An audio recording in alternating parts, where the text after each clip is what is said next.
A startling new investigation into the Chancellor Rachel Reeves has raised serious questions about her expense account when working at HBoS in the run-up to the financial crisis. My name's Tom Harwood and this is GBN Originals. We're going to dive into a BBC investigation, freshly published, into the works of the Chancellor before she was a Member of Parliament.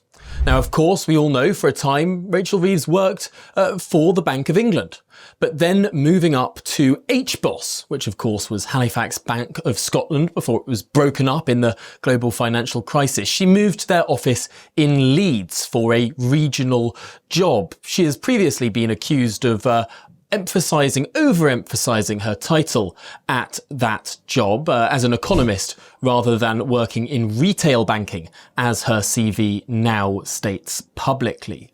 But that's not the story here. Indeed, the story here is slightly more concerning, indeed, if not alarming.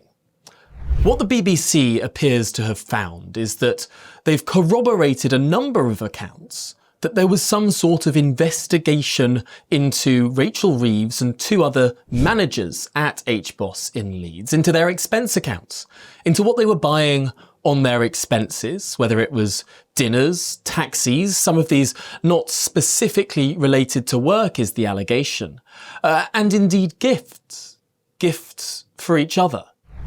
Now, this was the allegation of an investigation, although the Chancellor herself denies any knowledge of any investigation that may or not have been going on at HBoS in Leeds in the mid to late 2000s. Now, the Chancellor moved to HBoS in Leeds because she was seeking a parliamentary seat. In the previous general election, she'd stood in what was then a safe Conservative seat in London, and she moved in order to seek a further parliamentary seat in a territory more favourable to the Labour Party. In doing so, she moved jobs from the Bank of England into retail banking at HBoS. But clearly, perhaps the lifestyle wasn't up to what she was enjoying in London. This is one interpretation of what may have gone on, or perhaps there was a different culture in HBoS with different managers. Again, the allegations don't only relate to the now Chancellor Rachel Reeves, but different managers signing off each other's expenses in a trio alleged to have involved the now Chancellor Rachel Reeves. Again, this is about HBoS money. This isn't about public money. This was before Rachel Reeves was elected as a politician and indeed as a Member of Parliament. She had, however, stood to become a Member of Parliament in the years running up to this alleged event. But it does seem that there has been some corroboration by the BBC into an LinkedIn post by a former colleague of the Chancellor, which alleged a whole number of things about her work as an economist, or as she claimed as an economist, at HBoS in Leeds in the mid to late 2000s.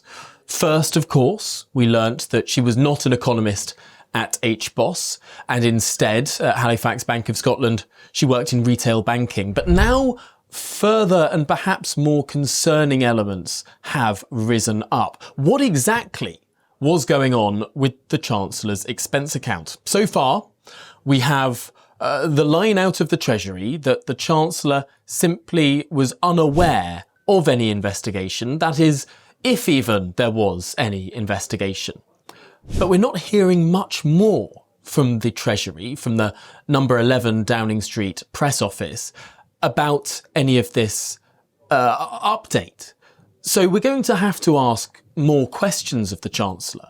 Expenses, of course, became one of the biggest watchwords in politics following the 2008-2009 expenses scandal. It led to 2010 being one of the biggest wipeouts of members of Parliament that this country has ever seen. Not because there was a significant swing from one party to another, although there was, the Conservatives gained 100 seats, but many more people left Parliament due to parties clearing out old MPs for new MPs, largely due to the sheer number of members of Parliament who had claimed from everything from duck houses to all sorts of tickets and all the rest of it. The stories that became so ubiquitous in our media of members of parliament claiming for homes that they weren't living in, or claiming for another home even though they owned a home so they didn't need to claim for one. We saw so many different elements of members of parliament abusing their expenses system and abusing, frankly,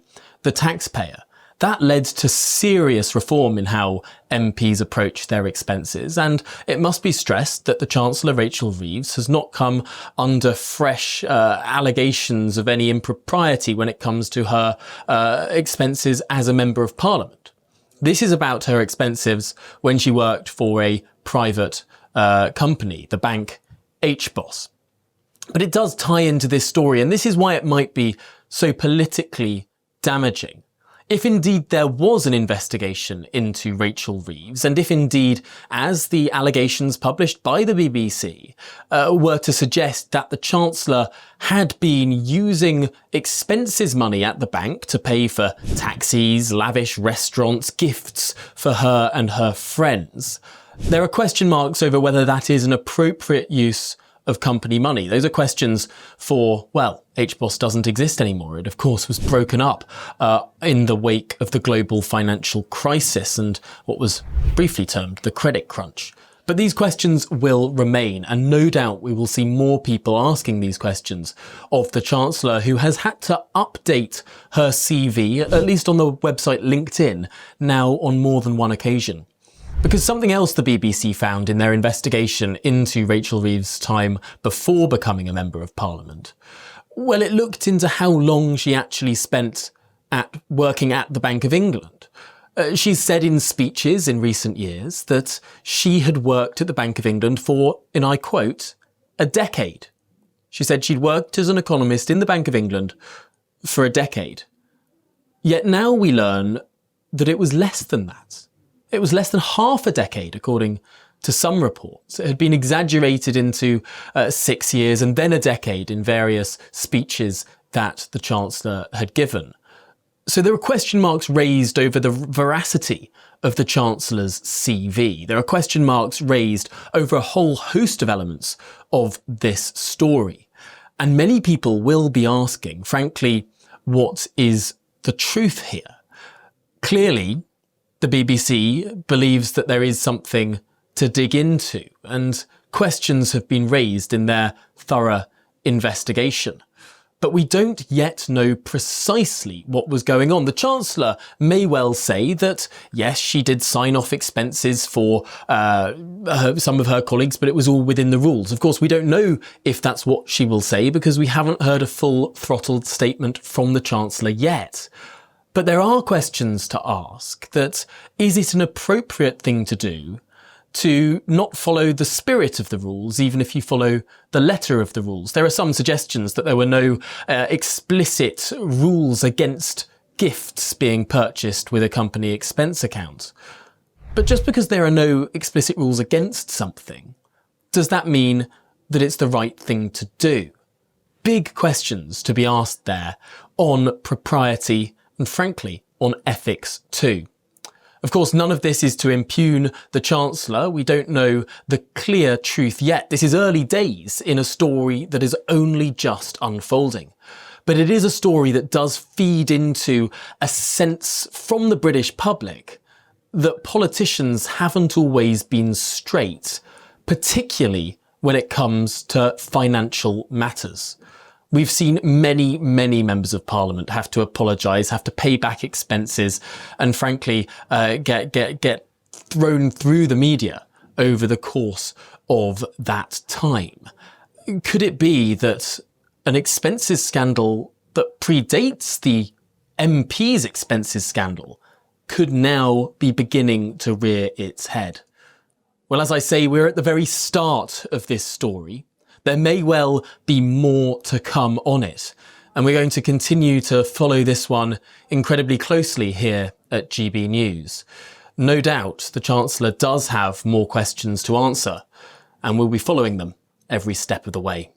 So do remember to subscribe to the GB News Originals, the GBN Originals YouTube channel, And we'll keep on top of this story so you don't have to.